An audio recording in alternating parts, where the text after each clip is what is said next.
Hey expats and travelers, have you ever wondered why so many people are interested in working in Portugal as a digital nomad or remote worker? Well listen, I sit down with two people that have done that. They've moved here to Portugal and they've decided to set up life here, and they talk about what it was like getting set up, why they chose Portugal, and how it's been adapting to the life here. I have put chapters, so if you guys want to skip around, feel free to do that. I hope you watch the whole interview. If this type of thing is your thing, where you want to be inspired, you want to be informed and entertained on what it's like living abroad, Expats Everywhere is the channel for you. Without further ado, let's get to the interview.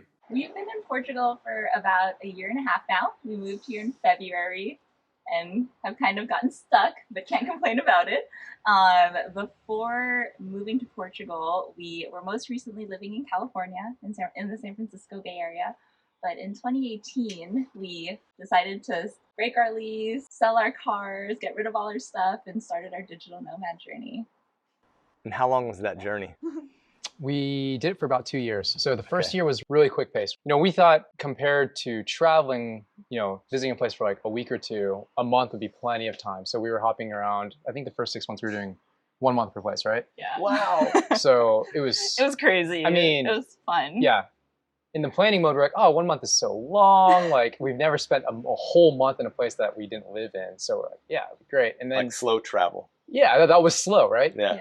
Turns out you start doing it and we're like trying to like live, work, go to the grocery, cook food, see things, all the things. It's just like the first 2 weeks are adjusting. And then the third week you can kind of enjoy a little bit. And then the fourth week you're just like, oh my gosh, like I'm leaving in a week. So, so then you're planning your next move. Yeah. The whole time you're trying to find next accommodations and all that kind of stuff. So we did that for 6 months, right? Yeah, it was really fun though. We did Chiang Mai, Bali, Tokyo, Porto, which was our first time to visit Portugal, Berlin. And then we were like, okay, this is a little bit tiring. So let's go back to Chiang Mai, which is one of our favorites. And we stayed for 2 months. And you're like, oh, okay, maybe, this is more sustainable. We went back, so then we had all our regular spots. It was a lot more comfortable. So then we wanted to continue, but we decided that we would now stay in each place for 2 to 3 months. Okay. So we did that. So we continued for the second year, doing the 2 to 3 months because tourist visas, right? We were hopping around on those. Yep. And maximum is really 3 months. Yep. You can do a visa run,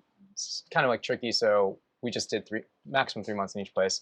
So continued through the second year. And mind you, the first time when we first left, we were thinking, okay, we'll just do this for 1 year, and then we'll go back to the US and find a home, maybe back in the Bay Area, maybe some other city, who knows. Yep. Second year comes around, we're hopping around again.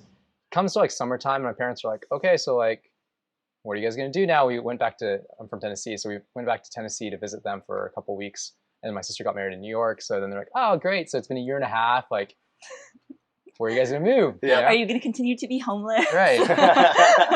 And so at that point, we visited friends in California. We visited Colorado because we were thinking about Denver before. Nothing was really feeling quite right. This was August of 2019, I guess. Mm-hmm. And then we were like, Kat's family's from the Philippines, so we'll just go back to Asia, hang out in Chiang Mai for a couple months until Christmas, and we'll try to figure it out. Right?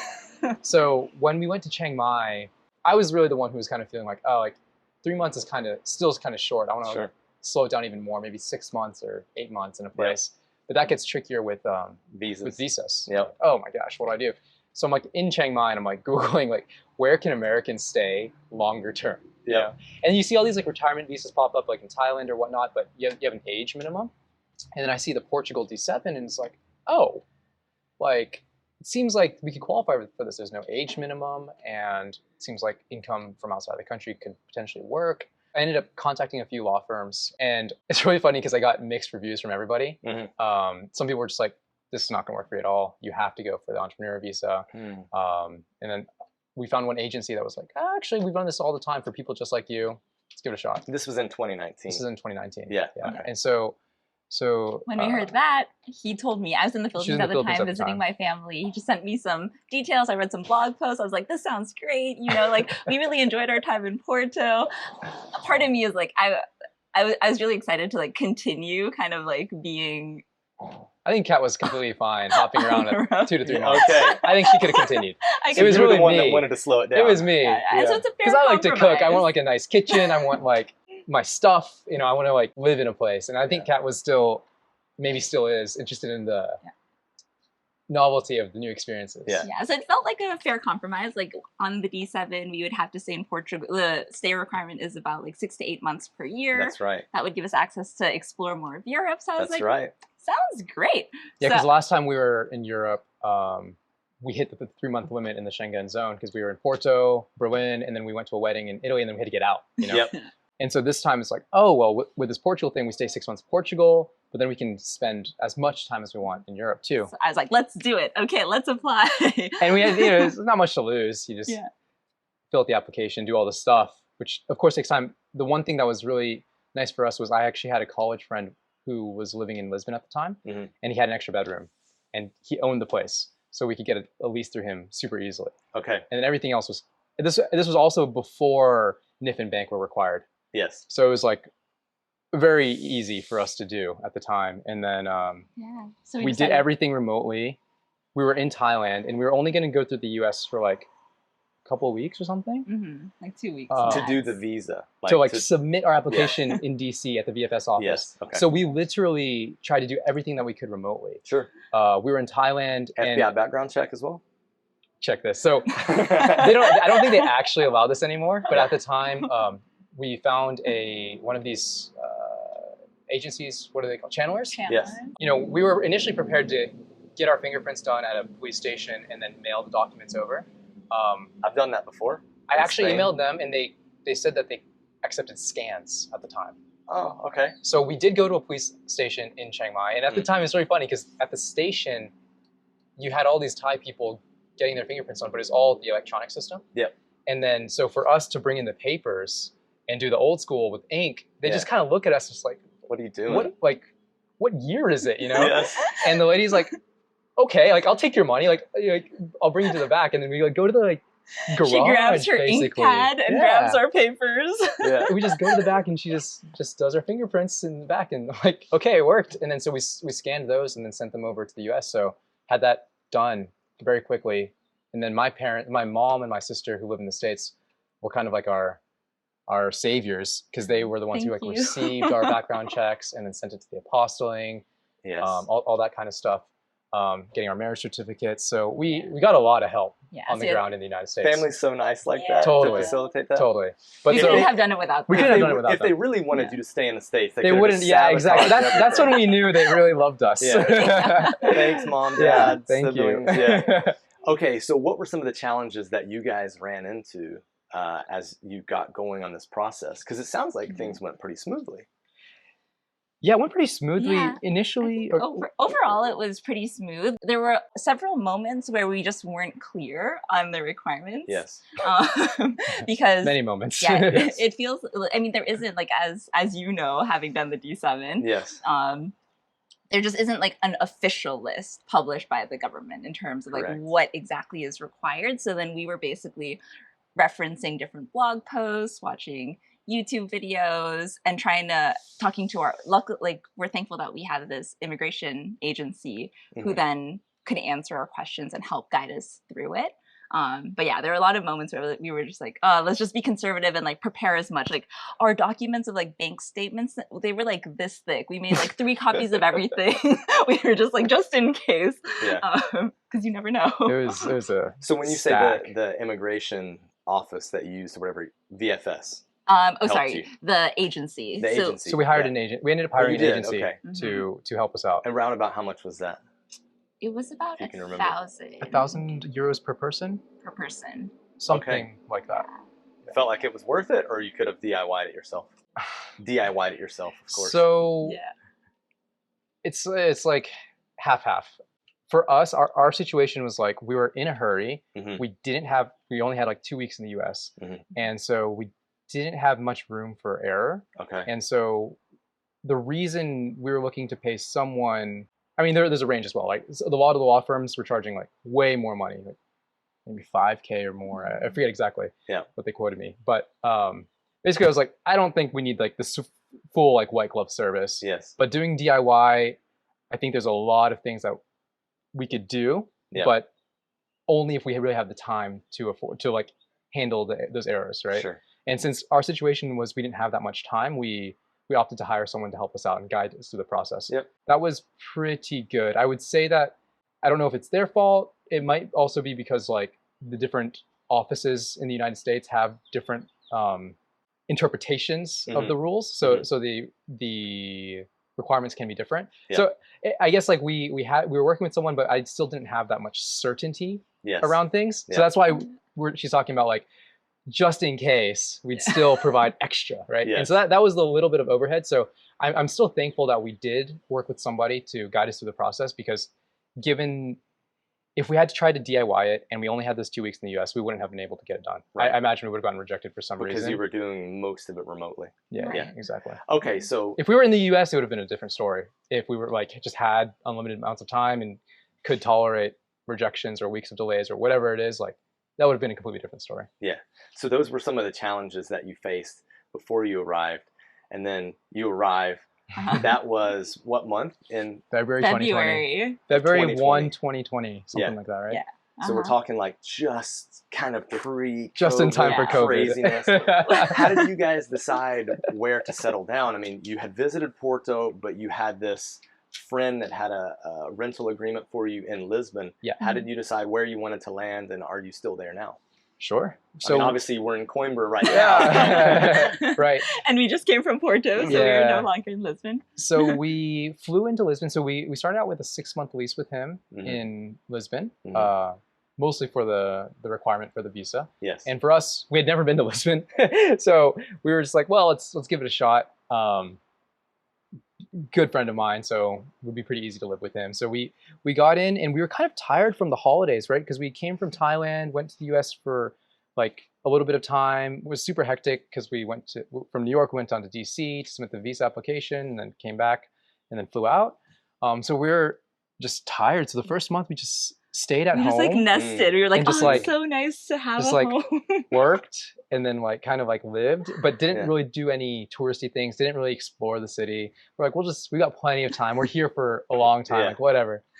March comes around. Oh no. Yes. I see where this is And headed. everything shuts down. Yeah. And we're not even allowed to go outside, or we're only allowed to go outside for like grocery stores or like essential things, you know. So we ended up having a great time. Like my roommate, or our roommate in Lisbon, he's an actor, and so around the same time with COVID, a lot of things with the acting world was movie industry was kind of like slowing down as well, because like people weren't going on set and everything. And so we ended up just We had a great time together. spending a lot of time together and cooking like crazy. Yeah. So it was really fun. So we spent 6 months in Lisbon. Yeah, so most of our experience in that first kind of like 6 months was in the apartment. Like we didn't know Lisbon at all. It was Okay. really kind of funny. Do you feel like you know Lisbon better now? And Yeah. what's your take on it? What's your impressions? How would you describe Lisbon through your eyes? With it, like in the first 6 months, we were really limited to just like essential services, right? So we just like go to the grocery, go to the market, maybe go for a walk, go to the park.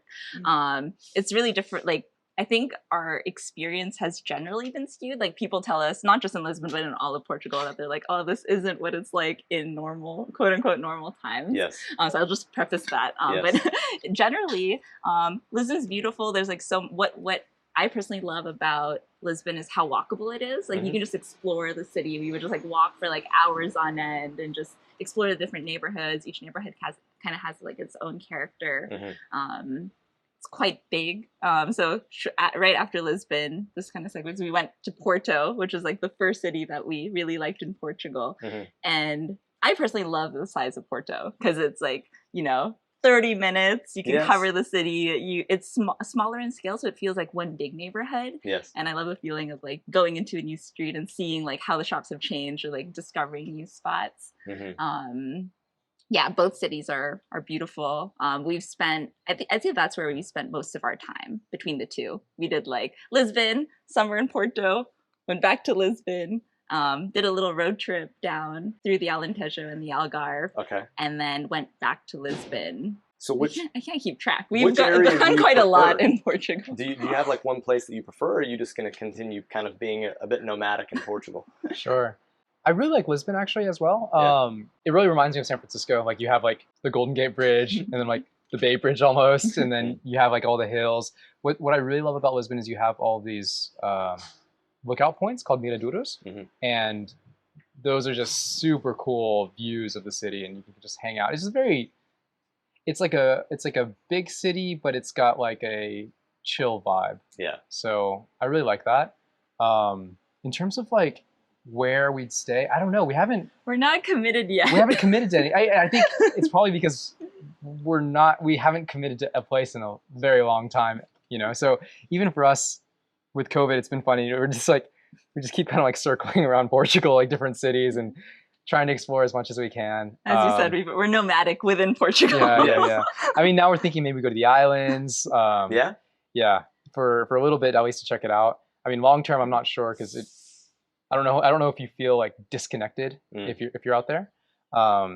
But yeah, signing a 1-year lease just seems like a really big move it feels like for a us commitment. right now. That's fair enough. We get a lot of questions in the comment section about racism here in Portugal. Okay. So I feel like I need to ask this for the viewers. I think I know the answer. Yeah. But do you feel like there's racism towards Asians in Portugal? Have you experienced it? Never experienced any sort of racism in Portugal. In fact, it's funny because like if you look at us, we're clearly not Portuguese. Yeah. But we walk around, we go to the market, secondly, like Portugal's English level is like fantastic. Like people speak really good English here, especially like the younger generation. Now, when we go into like the local market or something like that, where people don't speak as much English, it's funny because you'd kind of I would expect them to like look at me, realize that I'm like a foreigner, and then maybe slow down the way they speak or like try to speak like something, you know?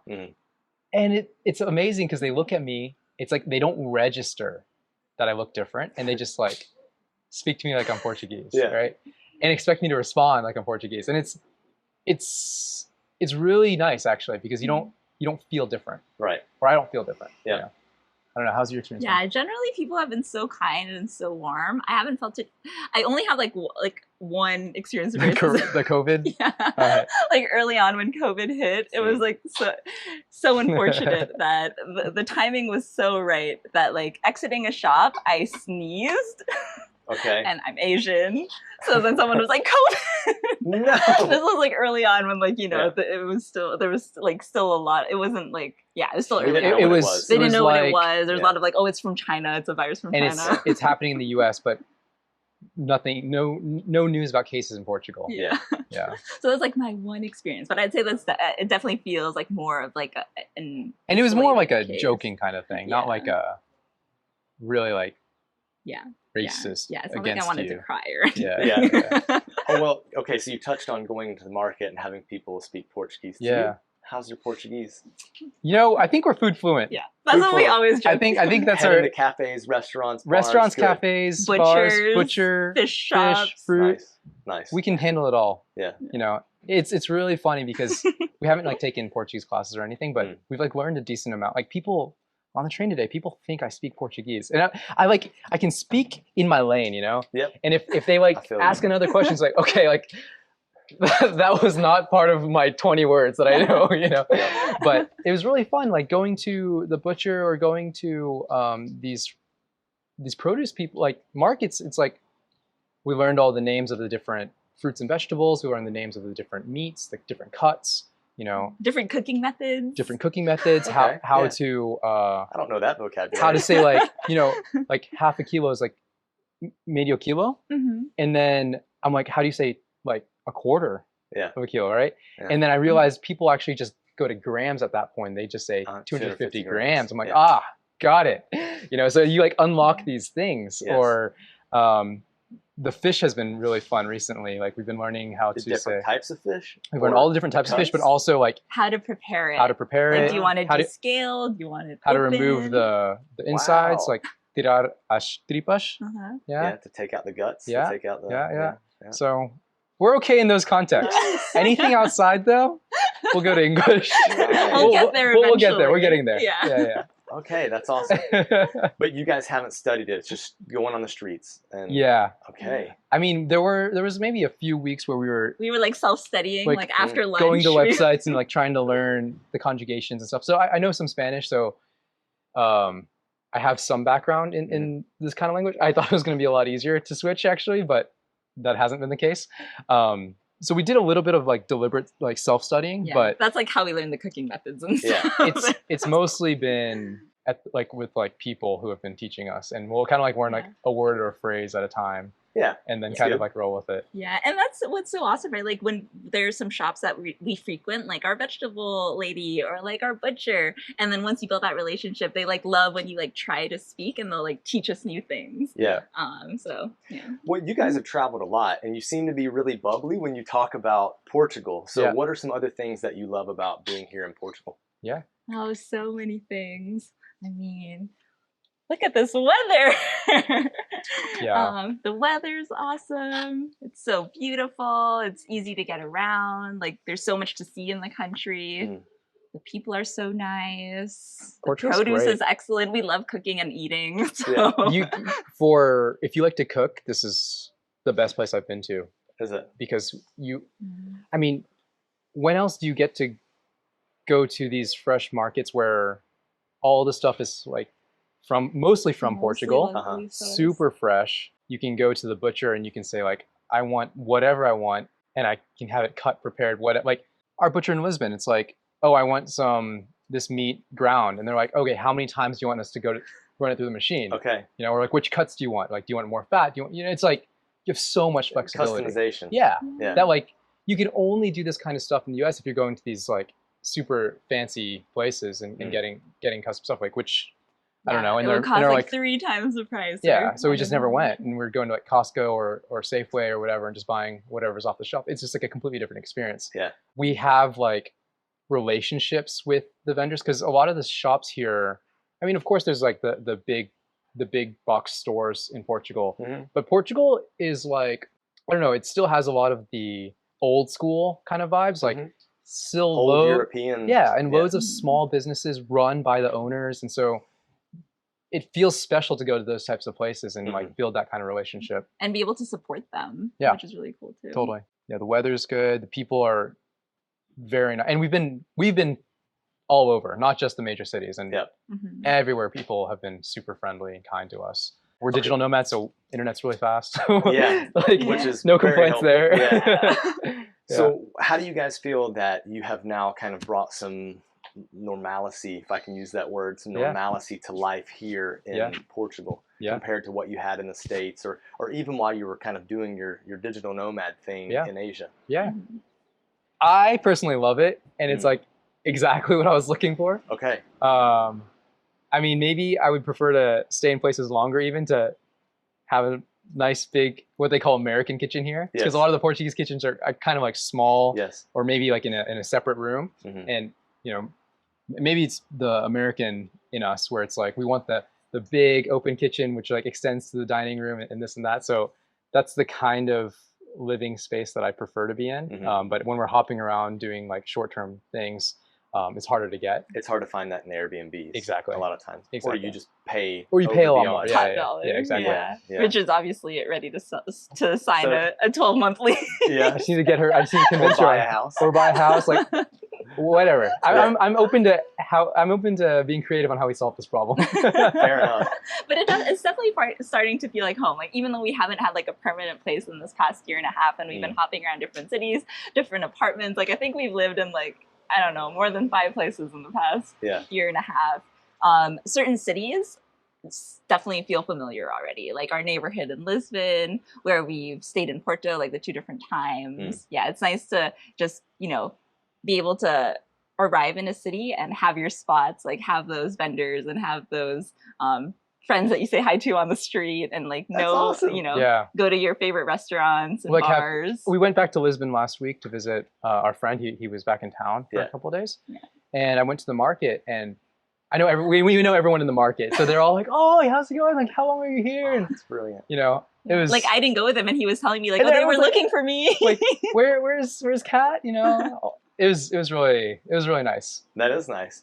So Kaylee and I know you guys as being like some pretty serious entrepreneurs, and as entrepreneurs, you kind of go into a place and you see that there's a pain point or there's a problem and you try to fix it. And you guys have come up with a company called Bordr that's based here in Portugal that helps do that. So if you could, you know, tell us how that process went, what you guys are doing to help others come to Portugal as well. Sure. Yeah.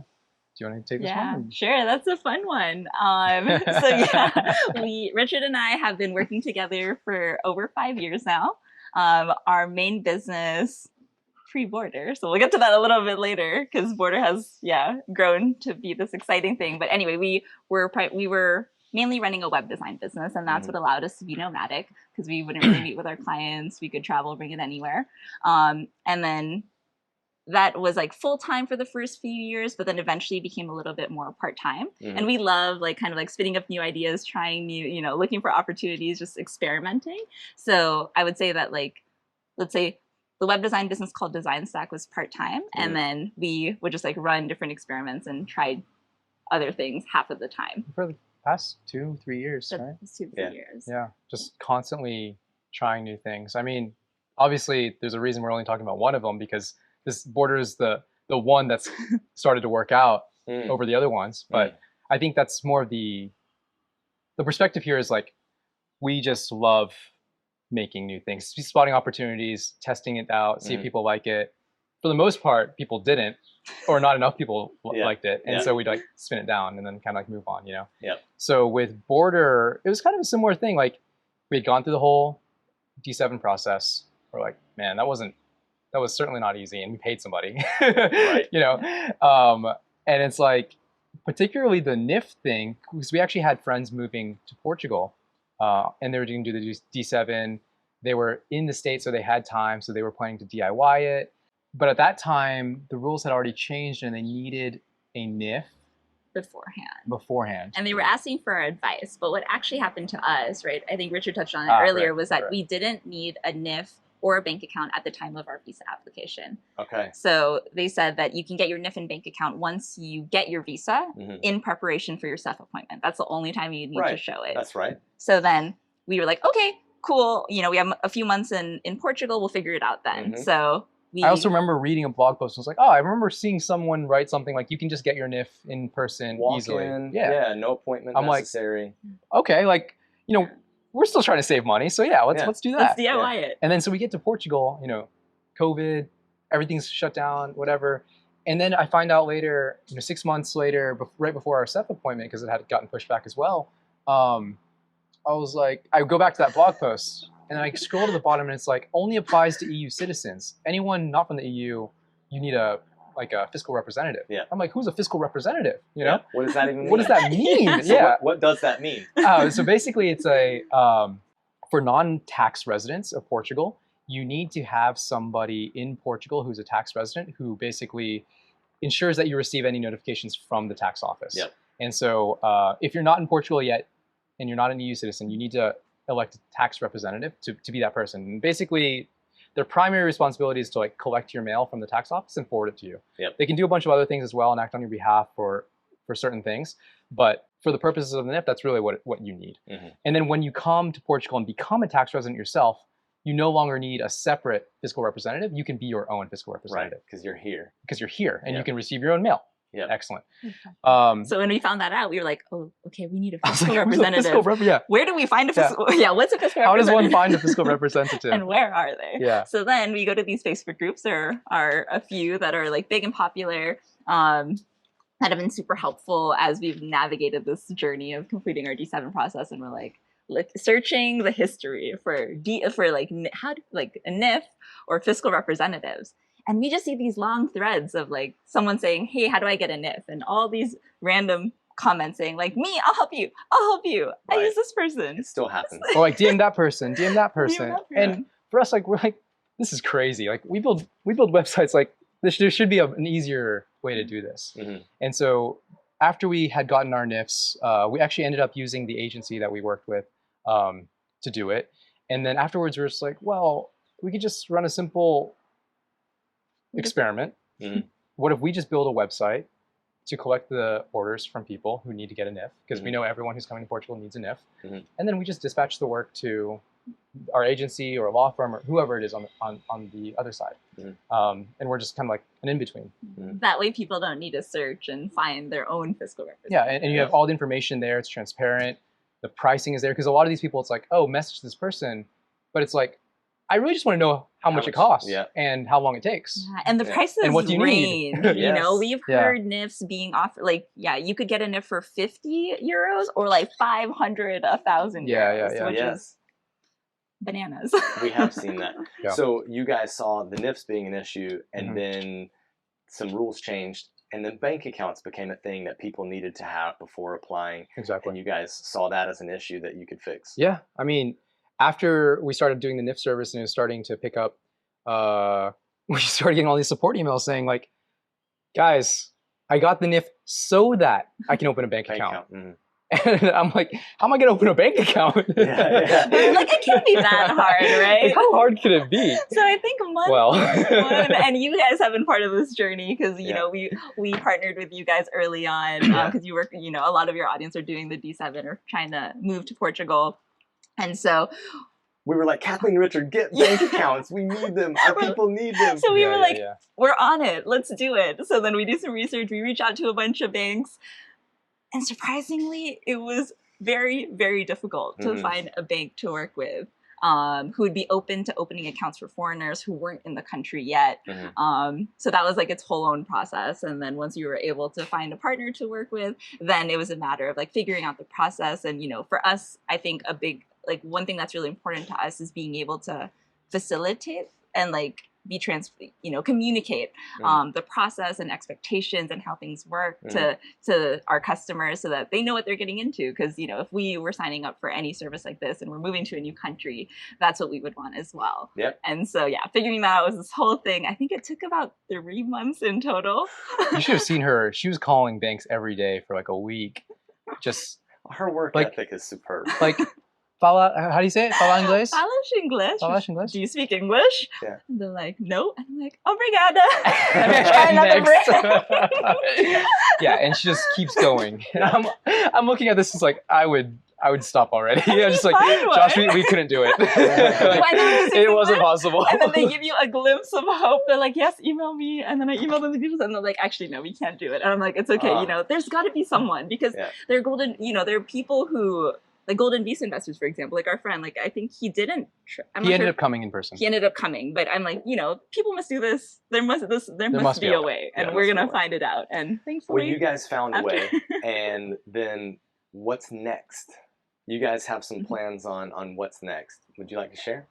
Sure. Yeah. I mean, so we've got a lot of ideas right now. I mean, the whole D7 stuff. There's a bunch of things that we want to start tackling as well. And right now we're kind of looking into the golden visa as well as potentially offering some services for that audience. Because right now our audience is primarily people who are doing the D7 in a DIY kind of way. Otherwise, you know, if you hire a law firm to do the whole package for you, they typically include the NIF and bank account. That's right.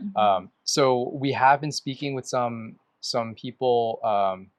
Well, we have been getting requests from some customers who are going with us but are interested in the golden visa, and so we're kind of exploring that path to see what we can do to help there as well.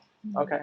Well, you guys have a code that we can use if anybody wants to do the bank account or the NIF. So would you guys like to share that code? Sure. Yeah, the discount code is ExpatsEverywhere, one word. And with that, you can get $10 off the NIF order and the bank account order. So it applies to both. You just apply that coupon code on checkout.